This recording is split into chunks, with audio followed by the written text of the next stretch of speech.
G'day guys, just wanted to do a bit of a recap on last night's game versus Suns and Carlton, and then just go through the games ahead that we have. A few interesting games actually. It's going to be interesting to see today's game, especially Bulldogs and Melbourne. That's a must win for both clubs, but I'm really liking the way Melbourne's defense has sort of balanced out a bit. I like that Brayshaw's, the last 2-3 weeks, Brayshaw's been excellent, especially once they're giving that handball out to Brayshaw. His composure by foot, I think, is the best out of all of those 4 or 5 gun midfielders that we talk about with Melbourne.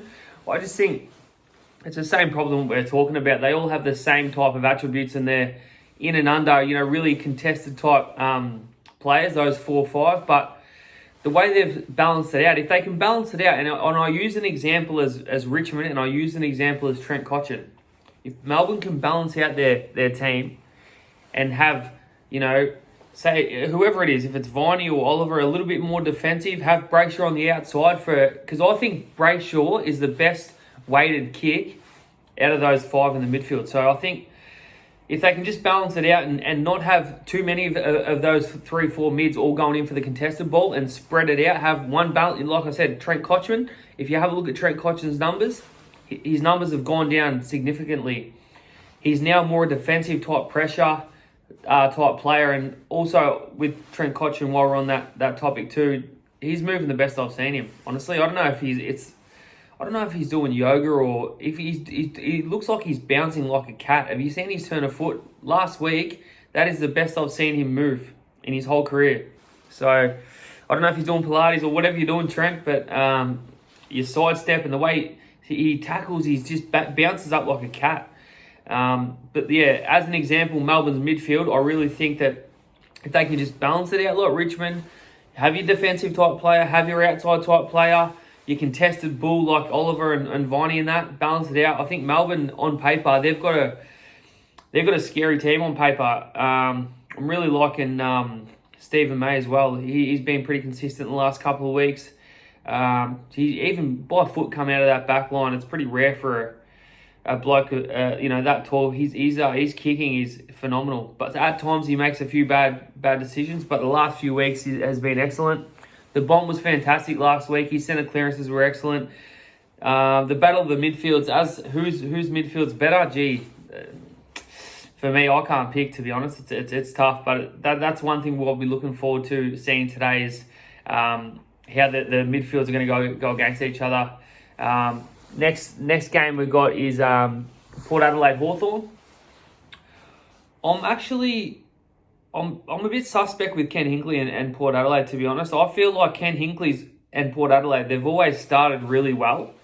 The first 10 games of the season for the last how many years. And, I feel like Ken, he's sort of got ahead of himself a bit. So, he's like they're cruising. Yeah, they were meant to make top 4 a lot of years. Well, I think, look, this is a big call.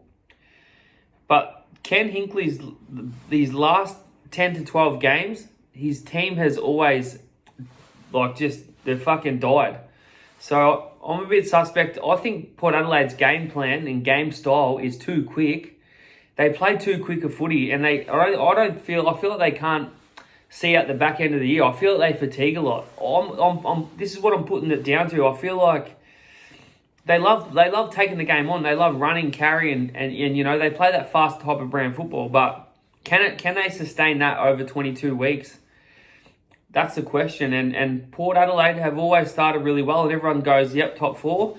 And then, they wouldn't make the 8. So I'm suspect with Ken Hinkley's game plan, just the way they take the game on, and they're too rushed. I feel like, especially with these games now, they're playing a game every 4 or 5 days. I feel like some teams just have to take the sting out of the game and just slow the game up.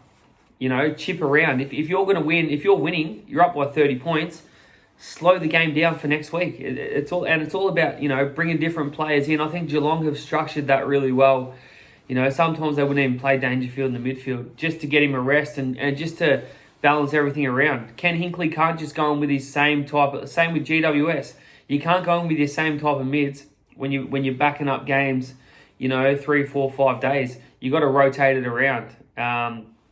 So Hawthorn, mate, to be honest, I'm interested to see how Hawthorn go. And just to see how, if Port Adelaide, if they look fatigued, you know, it wouldn't surprise me if Hawthorn knock them off today, but we'll have the answer, obviously, in the coming weeks. Next game